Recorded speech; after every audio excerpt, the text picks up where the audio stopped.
All right, welcome back for day two. The floor is open. Let's go see what we can find for Imaging USA 2026, day two.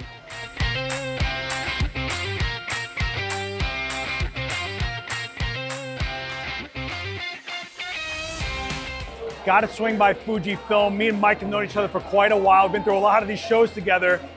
I own a GFX 100 too, and then Fujifilm was like, guess what? We're throwing out a cinema camera based on that, the Eterna 55. And you're gonna say, why is cinema here? What are you bringing cinema cameras to the photography conference for, Mike? What's going on here, man? Well, so PPA represents actually a very wide segment of image capture. And one of the big things there is wedding video. Wedding video is a huge market. So we are bringing our cameras that do phenomenal cinema level quality in pretty small packages. Especially when you think about this being a medium format. Yeah, so it's medium format is for the still photographers. In the cinema world, we call it large format, right? So this is the sensor that's used in GFX 100 too, with modifications to make it look better for cinema. So what you're really getting with this is the largest sensor plane with autofocus, and you can make this to whatever aspect ratio you want because you have the real estate.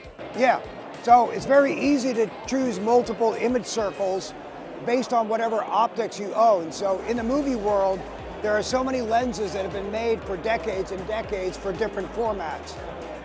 You can put whatever you want on here and choose the format that goes with your optics. But yes, what is unique about this is it has that 4x3 imager, which for people that know what anamorphic is, so anamorphic capture is a great way to get widescreen pictures.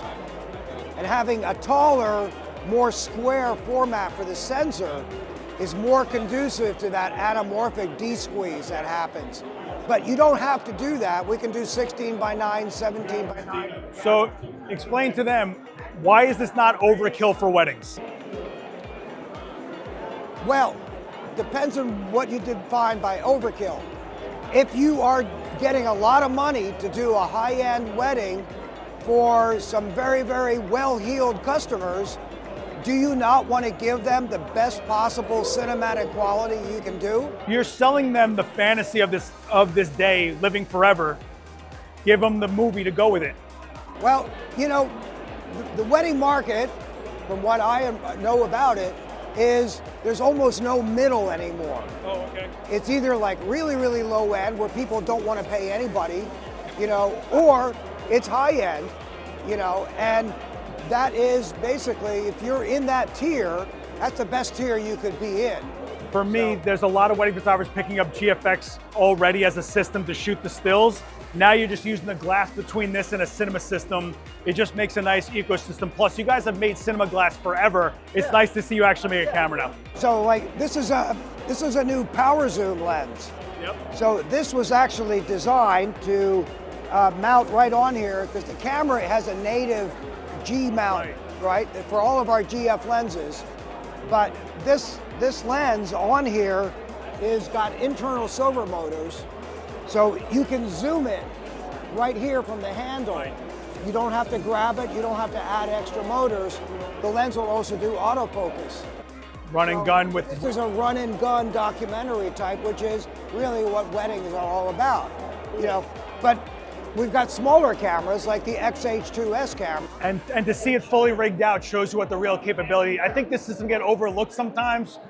But you can do a lot with Fujifilm. We're gonna put links down below for everyone to check out the entire lineup. But I wanted to make sure you guys got to see it's not just the stills and not just the same stuff you think is always at a show. There's a lot more progressing and growing here at Imaging USA. And Mike, I knew you were the guy to bring it to me. Thank you so much. Good to see you, man.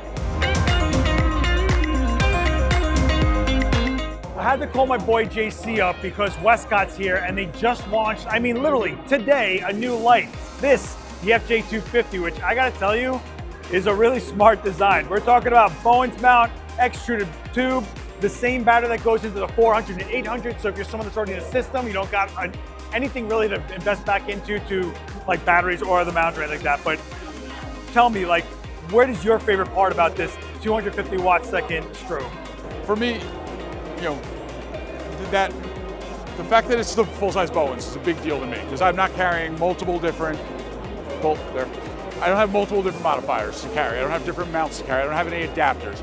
The fact that it's the same battery as my FJ400, my FJ800, so no extra chargers, no of that. AC/DC right out of the box because of that, because we were already ready with that with the battery, so no adapters. 0.9 seconds recycle time, which matches my 400, which means I don't have to worry about anything going. So that's great. 850 full power flashes out of the regular battery, the Pro battery, not even the Pro Max.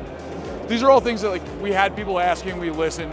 We know that there's going to be other people that are going to say, let's have something smaller. All I can say is that Westcott's always listening. But for us, this was the main thing that our Pro users were asking was, I don't want adapters, I don't want to do that. I want my Bowens. Bowens is ubiquitous. Let's take something that really works for everybody, gives us a lot of power, more than the speed lights, and really separates. This is a strobe. Great full-size glass dome. Glass quality of the light is really great. There's a lot of lighting systems out there that once you get below 400 watt seconds, the form factor changes. And then your whole entire day, your set, your livelihood is resting on some sort of adapter, right? If you forgot it, if it broke, whatever, it's just annoying, right? I think this is super smart. You get a 2-light kit like this, throw it in your backpack, you're really good to go. The modeling lights are really strong on this as well. Super.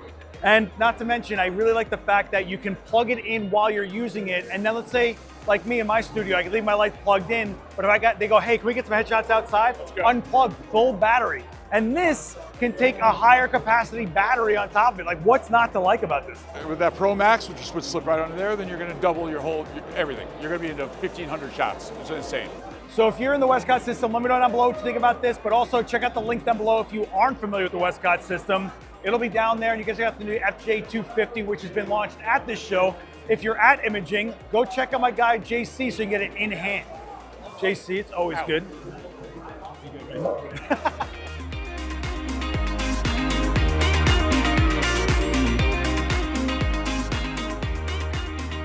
When you talk about printing, you have to talk about the paper because that's literally what it is. But Hahnemühle, like in my opinion, is the paper, I feel. I got Catherine with me. We know the importance of printing, but for all you young bucks out there that think, I don't gotta print, why print? Yeah, printing because seeing a photo on a screen isn't the same as holding it in your hands. Seeing the texture, seeing the colors in person, seeing how the light plays with your printed image, it just brings it to life more than seeing it on a screen. Also with a screen, you have light coming through the image. When you're looking at a print, you're looking at the final rendition of what it was meant to look like from the person who created it. And I think that's so, I mean, people go to museums and don't get that all the time, right? And it lives in your space. You live around it. It's a whole thing. I know we're getting sappy, but prints are a big deal. But why is the paper so important? Because I think people don't realize that you can't just hit print, right? So tell me, where does that gamut of the paper come from? Like, what are we looking at? Yeah, and I'll start by saying there's no wrong answer when it comes to paper. It really just depends on the voice that you want your image to have. Okay. So whether it's glossy and you really want to see that light hitting your print and you want to feel like it's reflecting back to you and calling out to you, or if you want it matte and you want it taking in the light, sitting there very elegantly, smooth, or something a little textured, and when the light hits it, it looks 3D and you see those shadows from each divot in the paper. It really depends on what you want your art to say and how you want it to look and how you want your space around it to play with it. So how it's lit, if you're lighting it with different colors, there's endless possibilities, really. Listen to this romance. You know, but you go to Hahnemühle, you're like, I like matte. Then there's a stack of paper to choose from like this, because it's like rag, the texture. How does the ink get saturated into it versus sitting on top of it? I feel like we're turning to nerds here, but this is, think about it. Especially if you're selling prints, this is what matters, the quality of that print. But I know why Hahnemühle. Why don't you tell them, we know why to print, we know what to look, what's going on with the paper. Why Hahnemühle? Yes, if you want to print from a company who's been in business for 441 years, we're the oldest paper mill in Germany right now. We're sustainable. Our mill is on a kind of the German equivalent of a nature reserve. So everything has to be clean so that we can be on that reserve. All of the water that we make our paper with comes from a river on that reserve, runs through our mill, we filter it, and it runs right back into the forest. So It's like a fairy tale. I know. It's, like, it's crazy. magical. But there, just so you guys know, there are sample packs that you can get, which I actually have bought like 10 over the years. Because like you think about it, but you really should if you print yourself. Okay, is that what this is over here?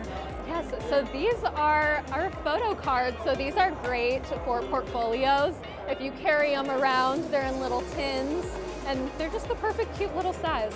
So go try it out for yourself. Start to figure out what your voice is with your prints. And Hahnemühle gives you all the tools to do that. I can't tell you the library, I call it the library, of what you can do paper-wise with Hahnemühle's and nuts. We'll put links down below, but again, you won't know till you touch. So check out the sample packs and try them for yourself. Catherine, thank you so much. Thank you so much. All right, so that's gonna do it for day 2. Let me know what you thought about it down in those comments, but of course, hit subscribe. You're not gonna miss day 3. That's coming up next, and I will see you over there.